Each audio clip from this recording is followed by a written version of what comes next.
بسم الله الرحمن الرحيم الحمد لله رب العالمين والصلاة والسلام على سيدنا ونبينا محمد وعلى آله الطاهرين وصحبه المنتجبين اللهم صل على محمد وعلى محمد وعلى.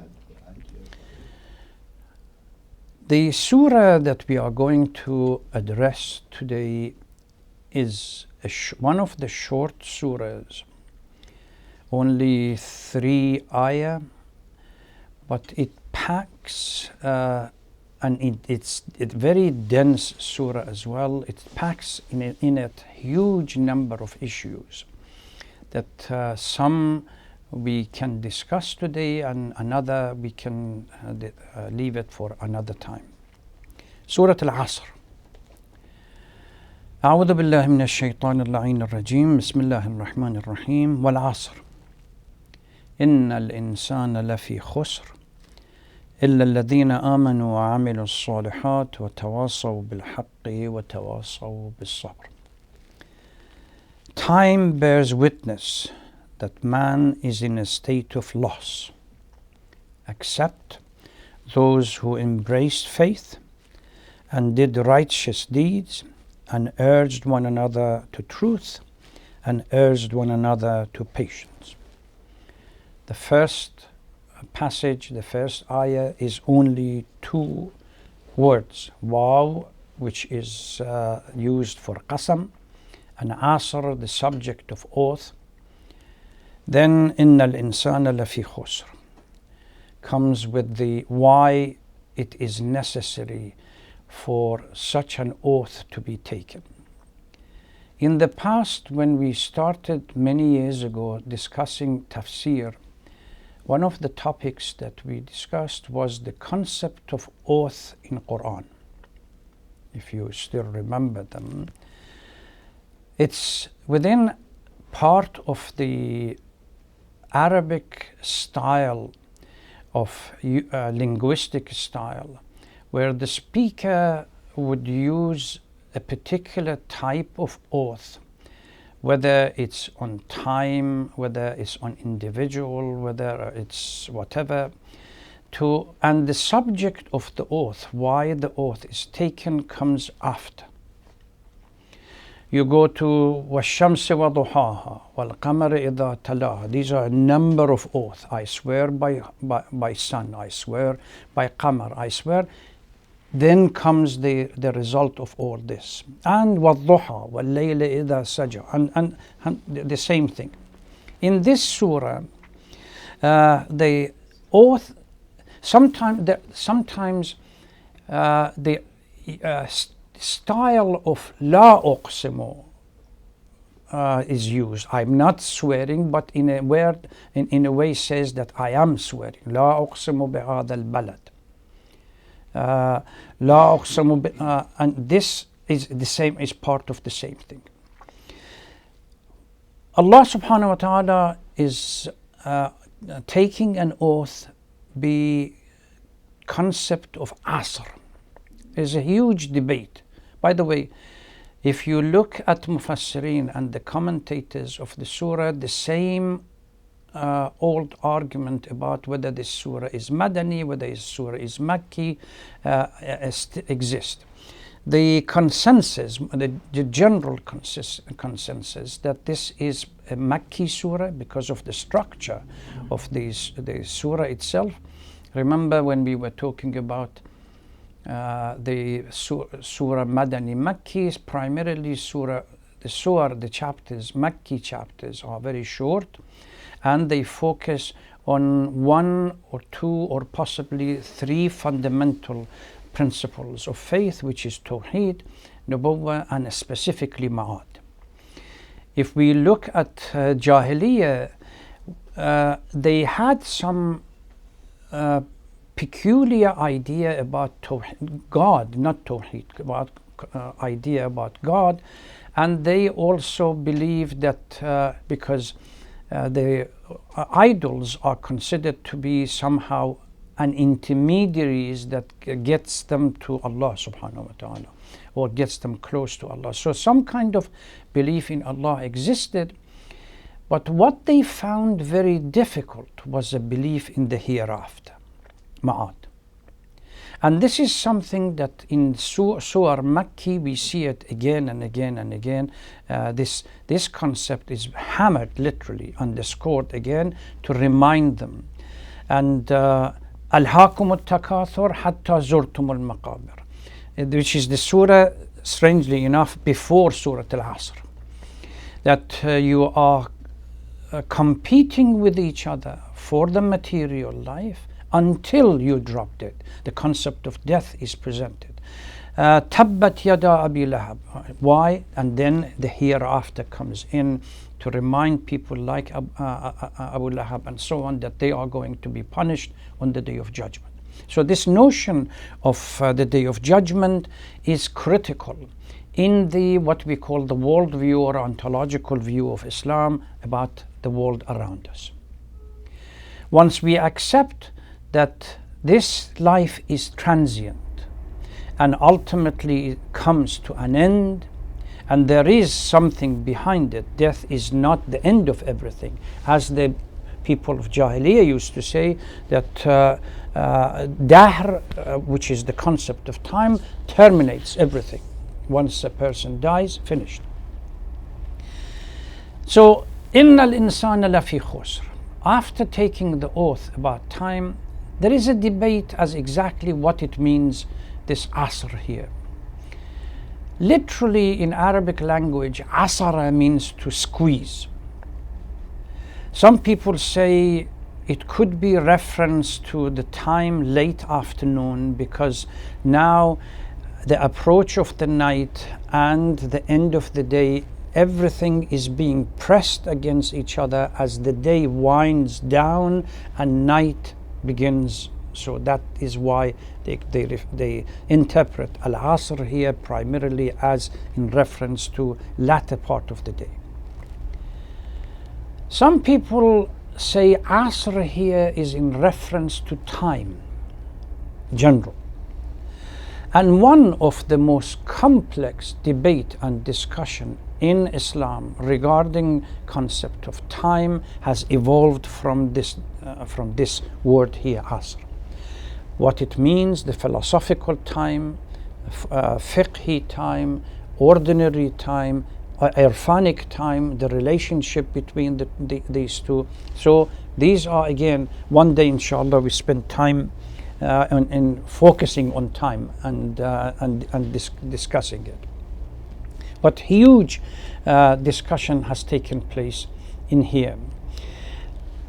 And if we go to our literature, the concept of inna al-insana lafi khusr, that man or humans are in a state of loss, except a certain group of people.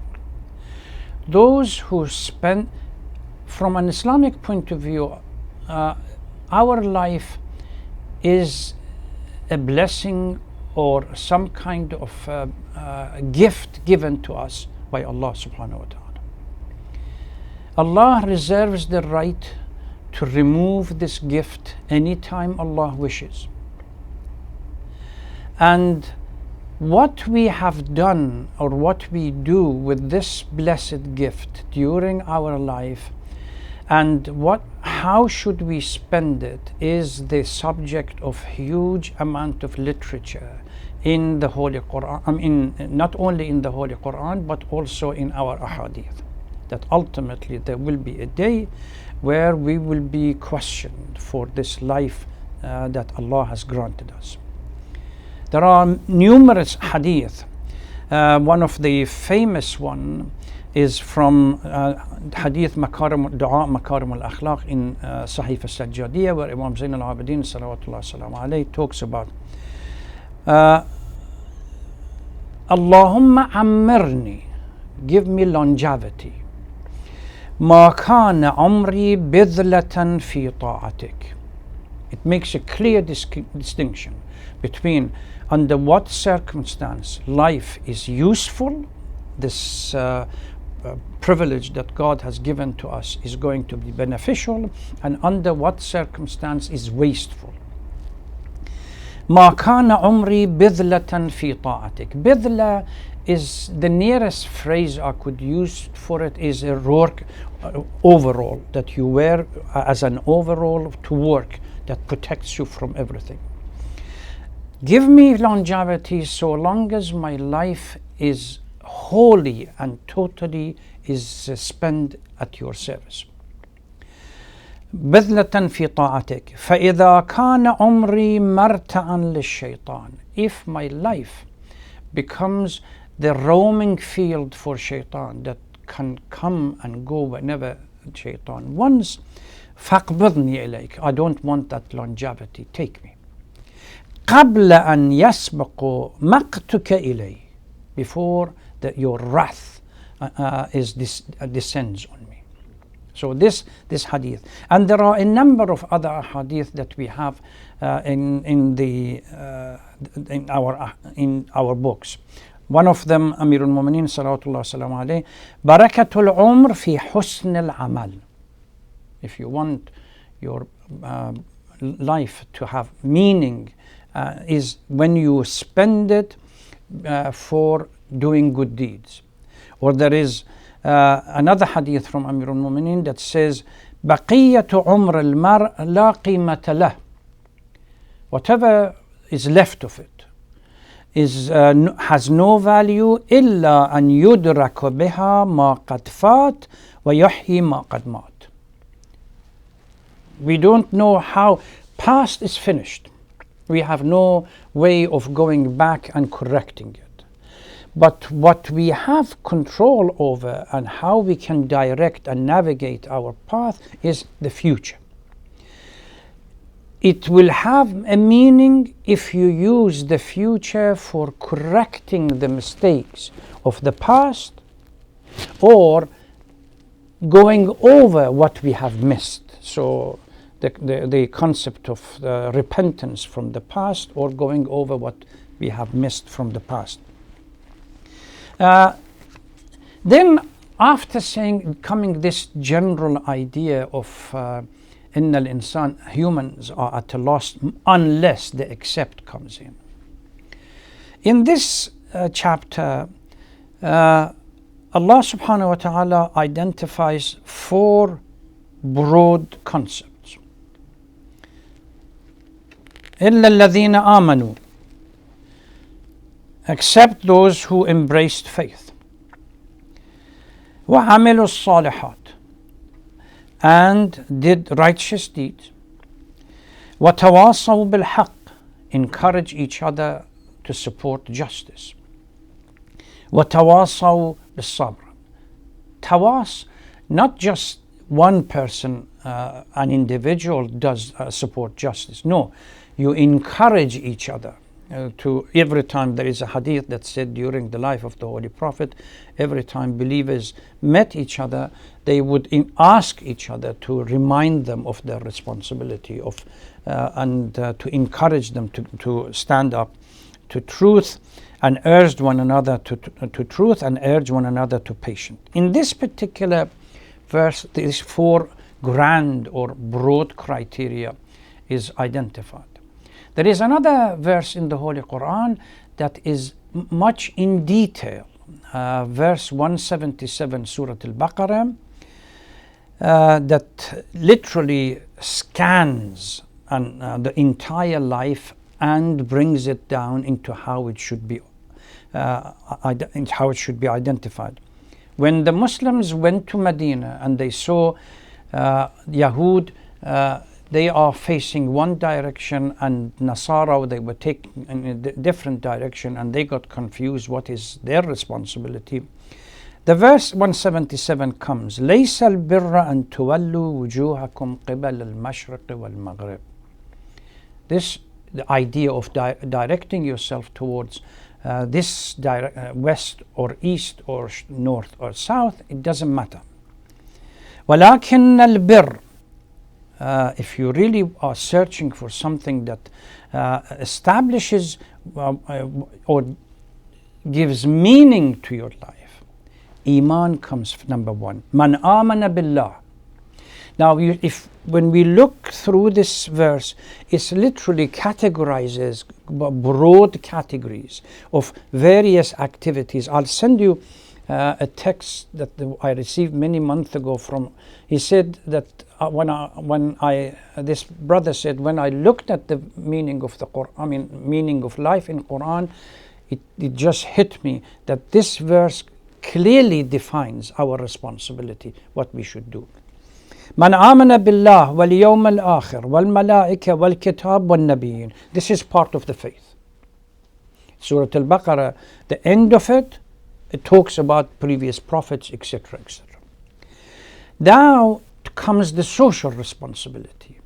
وآتى المال على حبه. You love your wealth without a shadow of a doubt, but at the same time you give it to ذوي القربى. These are immediate families. Yatama, the orphaned. Masakin, the poor. Ibn al-Sabil, people who are passing by. Was-sa'ilin, people who ask. Wa-fir riqab, to free people. Now, personal responsibility. There is a debate even in Christianity and Judaism, the old Judaism, not Ashkenazi Judaism that we have now in occupied Palestine. Ashkenazi, the old Judaism, and the Christianity, and to a degree in Islam as well. What secures salvation for a human being? Is it just professing faith? Ashhadu an la ilaha illallah, ashhadu anna Muhammadan Rasulullah? Or there is something else. You have to translate this faith into action. There was a huge Christian, particularly the movement away from Catholicism into Protestant movement, that the mere professing the faith is enough for the salvation and for being saved in the hereafter. Quran says, well, Iman is clearly defined. Your social responsibility is defined. Then وَأَقَامَ الصَّلَاةِ. Now it's on personal basis. أقام الصلاة وآتى الزكاة والموفون بعهدهم إذا عاهدوا. When you make a promise, you stick with it. والصابرين في البأساء والضراء. And this is individual. Those who really are patient, whether they have during good time or bad time, or وحين البأس, during battles. Again, they are patient. أولئك الذين صدقوا وأولئك هم المتقون. If you, this is a clear, different categorization that what we mean. إلا الذين آمنوا وعملوا الصالحات. So Iman is necessary. There is another discussion as to why Iman is such a critical factor. What does Iman do to human being that absence of Iman doesn't? Mufassirin and scholars have talked about this, and they say Iman gives something that nothing else is provided or can provide. Iman gives direction and stability of the heart, which is necessary for us to continue in life. ألا بذكر الله تطمئن القلوب. The heart becomes stable when Allah subhanahu wa ta'ala becomes the central pillar in the way we believe. So Iman gives direction, gives hope, that we are doing something and there is a clear goal for us in the day of judgment, that all of this is done and is not wasted. So this and encourages people to really struggle. يا أيها الإنسان إنك كادح إلى ربك كدحا فملاقيه. The struggle towards Allah subhanahu wa ta'ala is full of ups and downs. And the only thing that would give you that stable foundation, would give one the stable foundation to be able to persevere and continue, it's the faith. Without the faith, that is not there. We have seen this notion of إِنَّ الْإِنسَانَ لَفِي خُسْرٍ and the loss of life being presented in different kind of formulation in other verses. In Surah At-Tin, we have created humans ahsan, the best possible way, and then humans drop to asfal as-safilin إلا الذين آمنوا وعملوا الصالحات فلهم أجر غير ممنون. We see that again, Iman and Amal al-Salih becomes the issue that prevents one from dropping to the lowest of the low. And those who decide to be disobedient and not have Iman, فمن كفر فعليه كفره ولا يزيد الكافرين كفرهم عند ربهم إلا مقتا. So this is something. And there is another verse in the Holy Quran which is relevant. إن الخاسرين الذين خسروا أنفسهم. There are few ahadith that we have that uses the concept of market for life as a market. A group of people trade with the commodity of life that Allah subhanahu wa ta'ala has given them, and organize some kind of an enterprise that leads to success, and another group of people lead to failure. Ad-dunya suqun. This is, we have a hadith. This is from Imam al-Hadi alayhi salatu wassalam and Amir al-Mu'mineen. Ad-dunya suqun rabaha fiha qawmun wa khasira akhar. Life is like a market. Your commodity, the most precious commodity that Allah subhanahu wa ta'ala has given to you is your life. You can either trade it for material life and then leave it behind and be your life to be wasted, or you trade it for something far superior, and which is what you're going to get in hereafter. And the issue of what we have to focus upon and be mindful on the Day of Judgment, Amir al-Mu'mineen says, إِنَّهُ لَيْسَ لَأَنفُسَكُمْ. For this life and hayat that Allah subhanahu wa ta'ala has given you, ثَمَنٌ إِلَّا الْجَنَّةِ. There is another one which Urafa, they focus upon it, that it is إِلَّا اللَّهِ, that the true person that purchases, the true buyer of yourself, that appreciates your life and appreciate who you are, is Allah subhanahu wa ta'ala. But here, إِنَّهُ لَيْسَ لَأَنفُسَكُمْ ثَمَنٌ إِلَّا الْجَنَّةِ فَلَا تَبِيعُوهَا إِلَّا بِهَا. If you sell your life for anything short of securing the hereafter, remember another verse, فَمَنْ زُحْزِحَ عَنِ النَّارِ وَأُدْخِلَ الْجَنَّةِ فَقَدْ فَازَ. The criteria for failure and success is not how much wealth do I have in this life, whether I live in a White House or in other places, or sometimes people that have all Urafa that we talked about in the past and inshallah in the future, they have focused on the most austere and simple lifestyle. They really have not spent time, because at the end of the day they are familiar with the fact that everything you are going to leave behind and go.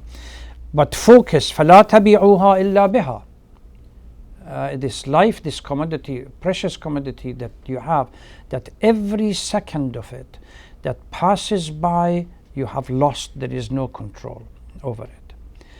There is another hadith from Amir al-Mu'mineen regarding how Amir al-Mu'mineen breaks down in a kind of atomistic, breaks down one's life into single breath. نَفَسُ الْمَرْءِ خُطَاهُ إِلَى مَوْتِهِ. Every breath that you take is a step closer towards death.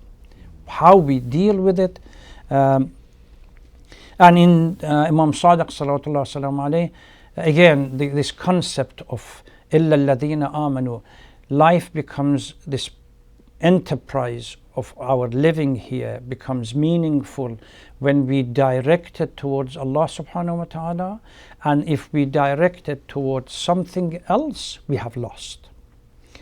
Soon we have Shahr Rajab is coming, inshallah. خَابَ الْوَافِدُونَ عَلَى غَيْرِكَ, those who direct their life towards something else, not Allah. وَخَسِرَ الْمُتَعَرِّضُونَ إِلَّا بِكَ, and those who spend, again, focused in their life or anything else but Allah, they are the ones who have lost. So this notion of humans being at a loss unless there is a clear direction, and because of that direction we move and navigate our through this life based on these four major categories: Iman, Amal al-Salih. By the way, this association of Iman and Amal al-Salih repeated numerously in verses of the Holy Quran. And Tawasaw bil-Haq and Tawasaw bil-Sabr. That you encourage each other towards standing up to justice, and you encourage each other towards being patient. Urafa have taken this concept of patience here, sabr in Irfan, and have moved with it, that technically, ultimately, when human reach that higher level, the elite, sabr has no meaning whatsoever. It's shukr takes over for all the calamities in life and the challenges that we receive, even when we are at a loss. But that is a higher level. So sabr, patience, and using it as a way to encourage each other, because we need in the struggle in life and the conflict between haqq and batil, we need to be sabur and patience for ultimately for haqq to be established with the support of people. There is another hadith, I think it's from Imam Hassan al-Askari, I'm not alayhi salatu wasalam, I'm not quite sure, but the hadith I remember, it could be from other imams, I stand to be corrected. إن للحق دولة وللباطل جولة جولة الباطل ساعة ودولة الحق إلى الساعة. Ultimately, haqq and justice will prevail. But in the meantime, injustice might appear to take over for a short period of time. What we need to be able, when we see injustice taking over, to not to lose hope and to give up, is this notion of sabr and patience that we are. And even in our personal life, life is a kind of a roller coaster that we go through it. When we are challenged by the calamities, if I may use a political term, when life throws at us a curveball or many curveballs that we are not expected, the only way we can be able to survive and stand and submit is the concept of sabr and patience. And there is another verse in the Holy Quran that says only few people can really hold themselves and be patient. Sometimes Quran says in the إن الذين قالوا ربنا الله ثم استقاموا. Istiqama means to be to patience and persevere. تتنزل عليهم الملائكة. So let me stop here, and if there are other questions. There is so much, particularly the concept of time is a huge amount of literature as exactly what is time.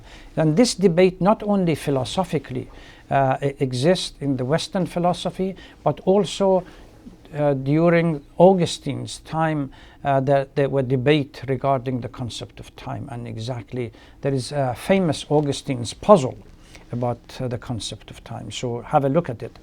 Now they have turned that into some kind of a cartoon character that break down the puzzle about the concept of time. Philosophers have talked about time in a particular manner.